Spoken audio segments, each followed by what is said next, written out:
A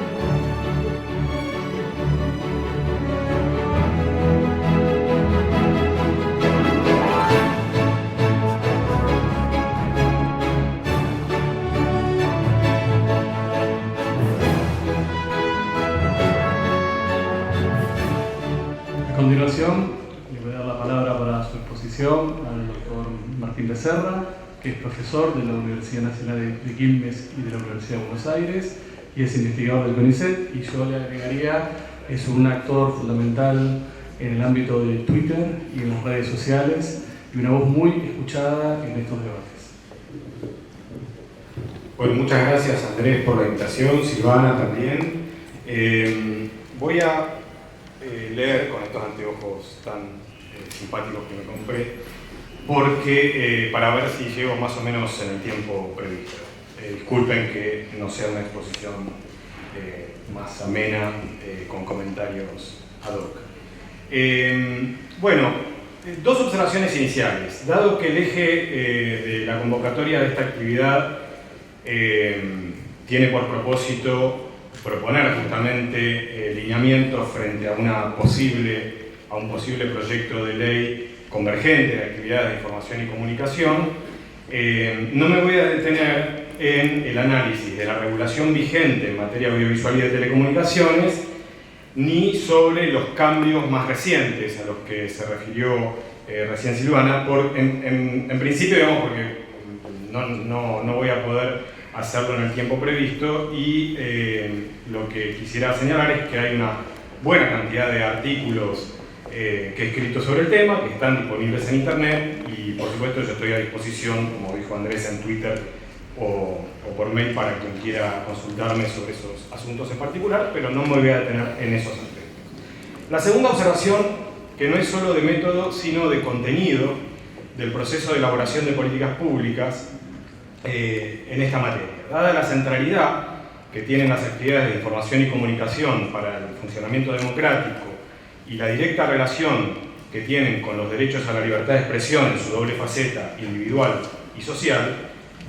al acceso a expresiones culturales diversas y a la libertad de comercio, entre otros temas, es fundamental que la regulación en estas materias asegure un proceso participativo, inclusivo y sin discriminación por motivos políticos, sociales, culturales, ideológicos o geográficos. Hasta ahora, el gobierno no cuenta con un proyecto de ley convergente, o al menos no que yo conozca o que lo haya sometido a la consideración pública, y por eso estas reuniones que organiza, bienvenidas, son de carácter consultivo, con organizaciones sociales, empresariales y con especialistas. Por ahora carece de un guión organizador, digamos. Este es el continente de esta reunión, ¿verdad? Para mí es importante, en consecuencia, que una vez que el gobierno componga su boceto de proyecto, realice una nueva ronda de consultas para que podamos atenernos a algún guión, los que estamos convocados en este proceso, algún guión para responder a la propuesta de política pública ya más en materia concreta. Digo porque al ser esta primera reunión probablemente abordemos cuestiones que naturalmente van a ser cuestiones generales al carecer de guión. En función de mi campo de investigaciones, que es en política de comunicación, y del carácter preliminar de este debate, con la idea de ir de mayor a menor y de lo general a lo particular, voy a organizar la exposición en torno de 4 ejes que entiendo son medulares para la construcción de políticas normativas sobre la convergencia. Esos 4 ejes son: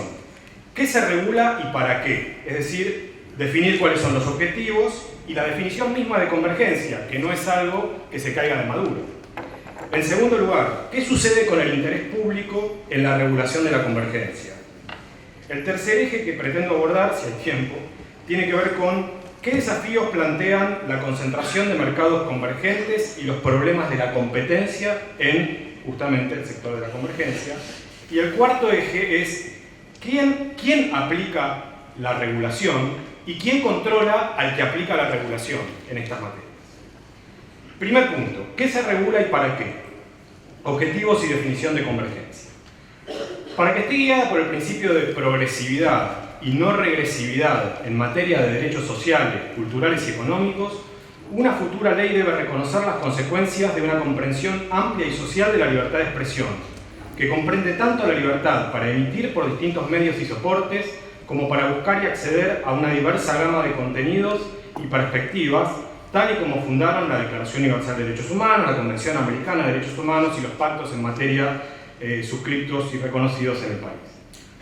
De manera que la libertad de expresión en su doble faceta y a todos los medios, la diversidad cultural, el acceso a contenidos, medios y tecnologías diversos y sin discriminación, conforman el trípode de objetivos estratégicos para una normativa para la convergencia, si ésta es orientada desde una perspectiva inclusiva y democrática. Ahora bien, esos objetivos estratégicos aparecen tensionados por un escenario que, lejos de presentarse estable, es un proceso en curso que incorpora dimensiones políticas, sociales, económicas y tecnológicas. Todo esto es nombrado cuando se nombra la convergencia. Todas estas tensiones. Lo cual impacta en la permanente movilidad de intereses de actores que no son necesariamente conciliables. Dos desafíos principales se deducen de ello. En primer lugar, la definición de la convergencia, su contenido y su contorno. En segundo lugar, la definición de las distinciones en la cadena productiva de las actividades convergentes, lo que remite a los intereses en conflicto recién mencionados. En relación al primer desafío, quienes estudiamos la convergencia desde la emergencia del salto tecnológico que provocó la digitalización del circuito productivo en información y comunicación, podemos citar una variada gama de definiciones de la convergencia. Esta no es unívoca, y he aquí una parte fundamental del desafío que tiene la construcción de una regulación estatal y legal sobre este proceso. Se alude con el término convergencia a la cualidad de que un mismo servicio funcione a través de distintas plataformas. Algunos de estos servicios pueden ser sustitutos disruptivos, como es el caso de WhatsApp. Se alude a la convergencia a la situación en que distintos tipos de redes que adoptan una misma plataforma la utilizan, el lugar como centro de reunión de dispositivos diferentes conectados a una banda común, banda ancha o Wi-Fi, o a la posibilidad de que distintos tipos de servicios y plataformas se integren dentro de un mismo paquete, lo que se llama triple play, cuádruple play, n-play. También a la unificación de soportes de producción o distribución, que no son análogos. Estas diferentes definiciones de convergencia operan como percutoras de distintos posicionamientos legales y regulatorios, además de comerciales y productivos. No es pues nada secundario destinar tiempo a acordar qué tipo o tipos de convergencia se quiere regular con la política pública. En relación al segundo desafío, si la perspectiva sobre la convergencia más extendida entre actores políticos e industriales locales se resume en la fórmula, que se dice fácil, pero se insinúa de una complejidad inmensa, de que todos pueden hacer todo, ¿no? Todos pueden hacer todo. Es decir, que los operadores del sector audiovisual pueden prestar servicios de telecomunicaciones e internet y viceversa, etcétera, etcétera. Entonces procede de realizar dos distinciones básicas de la que la futura política será, quiera o no, tributaria. A. La distinción entre distintos actores en función de su inserción social y su proyecto, que el actual gobierno prometió conservar, es decir, entre derechos y obligaciones para actores con fines de lucro, para actores sin fines de lucro y para actores estatales. Y B. La distinción entre los eslabones de la cadena productiva y sus obligaciones diferentes, licenciatarios con uso de espectro, prestadores de servicio básico de telecomunicaciones con explotación de facilidades esenciales, servicios con inversión en redes propias, servicios, aplicaciones over the top, sobre la línea. No por ello, para todos puede aplicarse las mismas reglas. O sea, no todos son iguales, no todos los eslabones son iguales en esta cadena productiva. Por ejemplo, el principio de neutralidad, que es inherente a la regulación de las telecomunicaciones, no puede aplicarse automáticamente al audiovisual abierto ni a la televisión de pago, cosa que aparece como uno de los emergentes de la reciente reforma vía DNU 267 del Poder Ejecutivo Nacional al considerar a la televisión de pago, a la televisión por cable, perdón, como un servicio de telecomunicaciones, porque son servicios que por definición discriminan. A su vez, estas dos distinciones contienen enormes asimetrías. Los actores con fines de lucro han predominado en el desarrollo del sistema de medios audiovisuales, dado que durante décadas se proscribió la existencia misma de otro tipo de lógica en nuestro sistema, en tanto que los medios estatales funcionaron históricamente como dispositivos gubernamentales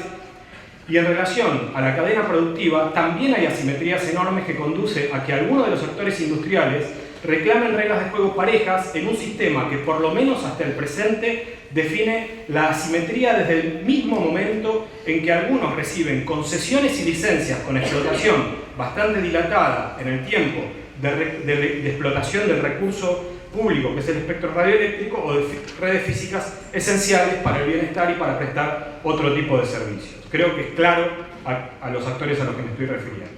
Resulta evidente para los presentes que estas distinciones y la consideración de asimetrías tienen efectos directos sobre el ecosistema de medios y actividades convergentes. Segundo y tercero, porque si no, no voy a llegar con el tiempo. Voy a abordar estos dos ejes en conjunto, señalando que la política de la convergencia no se resuelve con la franquicia para que operadores de sectores antes divergentes crucen fronteras tecnológicas. Eso ya lo resolvió la tecnología. El asunto es cómo armonizar el interés público, los usos y necesidades sociales, los derechos ciudadanos, las lógicas económicas y las potencialidades tecnológicas en un país con las fracturas sociales, económicas y geográficas como es la Argentina. La Ley de Servicios de Comunicación Audiovisual, la legislación comparada, en particular los principios reguladores que operan en la Unión Europea y en países en particular dentro de la Unión como Francia, Alemania, Gran Bretaña, los principios reguladores que orientan la regulación legal en Estados Unidos, México o Uruguay, los estándares del Sistema Interamericano de Derechos Humanos, la Convención para la Protección y Promoción de la Diversidad Cultural de la UNESCO, abordan la consideración del interés público como principio organizador de la regulación de estas actividades. Hay, además, una valiosa pieza doctrinaria al respecto en el fallo de la Corte Suprema de Justicia Argentina en 2013, cuando 6 sobre 7 de sus integrantes coincidieron en validar la constitucionalidad de la ley audiovisual, subrayando el deber del Estado en promover políticas activas que no pueden limitarse a las reglas de mercado para corregir las inequidades que produce el desigual acceso de distintos actores de la sociedad al sector de los medios y, agrego yo, al conjunto de las tecnologías de la información necesarias para poner en circulación la información y la opinión. Cuando hablamos de interés público, hablamos de cómo la ciudadanía, sea como usuaria de servicios audiovisuales, de telecomunicaciones o de Internet, es sujeto de derechos por lo que el Estado debe velar y los actores industriales, comunitarios y estatales observar. El interés público reclama, pues, del Estado la promoción de políticas que estimulen la diversidad de actores, diversidad de perspectivas, diversidad de puntos de vista, diversidad cultural, diversidad geográfica, diversidad de servicios y diversidad de aplicaciones. Cuando la política pública no promueve esta diversidad, la lógica comercial se desentiende de las necesidades de los sectores más vulnerables, en particular en lo que hace a acceso y a contenidos. Iba a hacer una digresión sobre el uso de los medios estatales en este marco, que por razones de tiempo no voy a realizar, pero conviene distinguir el estándar entre el uso gubernamental y el uso público de los medios estatales, porque también retroalimenta una lógica que daña el acceso de los sectores más vulnerables. En la consideración del interés público es que la distinción entre actores con fines de lucro, sin fines de lucro, estatal, no gubernamental, resulta primordial, toda vez que no puede sostenerse la defensa del interés público solo bajo una concepción comercial de explotación de estas actividades, lo que supondría empobrecer la comprensión de la dimensión social y cultural de las mismas. En función de este interés público es que estas actividades tienen salvaguardas constitucionales específicas y también obligaciones y contraprestaciones que les son características, entre las cuales podemos mencionar límites a la concentración de la propiedad, obligaciones de producción, financiamiento, distribución y o programación de contenido local, nacional, independiente, en función de la talla y del lugar geográfico de los actores, reglas de mass offer, de mass carry, exigencias de producción y emisión de informativos, criterios relativos a tarifas sociales, políticas tarifarias y de arquitectura de redes vinculadas con la interconexión y la administración de redes de infraestructura en el caso de los servicios públicos, con proviso de cobertura y con formación de fondos de servicio universal. Las políticas de defensa de la competencia deben compadecerse con la comprensión de la importancia en la regulación de estas actividades en defensa del interés público. En este sentido, al tratarse de sectores con tendencia inherente a la concentración por sus economías de escala, de gama y ahora también por sus economías de red, por sus costos fijos y por la escasez, en la mayoría de los casos, no en todo, de los recursos que usan como plataformas de distribución de contenidos, resulta fundamental atender a la especificidad de los derechos en juego. Las respuestas normativas y políticas buscan atenuar los efectos de la concentración en el megasector de las comunicaciones, atendiendo a esta especificidad. No se trata solo de política industrial. Atención que he dicho, no se trata solo de política industrial. Es obvio que también las políticas tienen que comprender y compadecerse con la lógica industrial de funcionamiento. El sistema interamericano ha sido claro al respecto, pero antes y ahora, otros estados, en particular los que suelen citarse como modelos normativos estables y democráticos, cultivan regulaciones que facultan a los organismos estatales a limitar la concentración de los medios y de las actividades de comunicación. La singularidad del recurso de la información hace que estas respuestas normativas no se vean satisfechas con la mera intervención de las áreas de defensa de la competencia. Como sostiene el informe de la Organización para la Cooperación y el Desarrollo Económico sobre competencia audiovisual en el año 2013, cito textualmente: en muchas industrias la falla del mercado y los comportamientos anticompetitivos producen suba de precios. Sin embargo, en mercados de medios de información, donde los actores corporativos proveen los llamados bienes de confianza, la alta concentración y la menor competencia pueden disminuir la calidad de las noticias. Por consiguiente, continúa el informe de la OCDE, mientras que las leyes de la competencia pueden atender las cuestiones de concentración y elección, no pueden garantizar que la propiedad sea plural y que se garantice el ingreso de nuevos actores. Dado que las leyes de la competencia y las políticas persiguen en general objetivos económicos como la eficiencia y el bienestar de los consumidores, no pueden proveer adecuada protección para la diversidad y el pluralismo en los medios. Por esta razón es que muchos estados y jurisdicciones alrededor del mundo adoptan reglas especiales relativas al máximo nivel de concentración de la propiedad dentro de una misma plataforma de medios o bien entre distintas plataformas de medios. Para cerrar, porque aquí la compañera me está poniendo el cartelito de cierre, voy a dejarles una versión impresa de esta breve presentación, señalando que vivimos un momento histórico que todos sabemos es apasionante, con cambios tecnológicos que son veloces, en una cornisa donde los viejos medios, a los que la regulación debe atender debido a que todavía tiene una amplia significación social, compiten por la atención y por el uso social y por su traducción económica con nuevos medios con características distintas, pero que disputan también masividad y renta. Un problema de quienes desde otras disciplinas solo ven aquí una disputa tecnológica, una disputa artefactual o una disputa económica es que los medios y las tecnologías son vínculos sociales y su regulación combina, afecta y troquela ese vínculo social, es decir, que afecta a la deliberación democrática misma. Mi compromiso y el del equipo de investigadores que represento, que hemos tenido una perspectiva analítica en el pasado, al tiempo que propositiva cuando cualquiera de los tres poderes del Estado así nos lo solicitaron, es contribuir modestamente a que esa regulación siembre la senda de la inclusión. Gracias.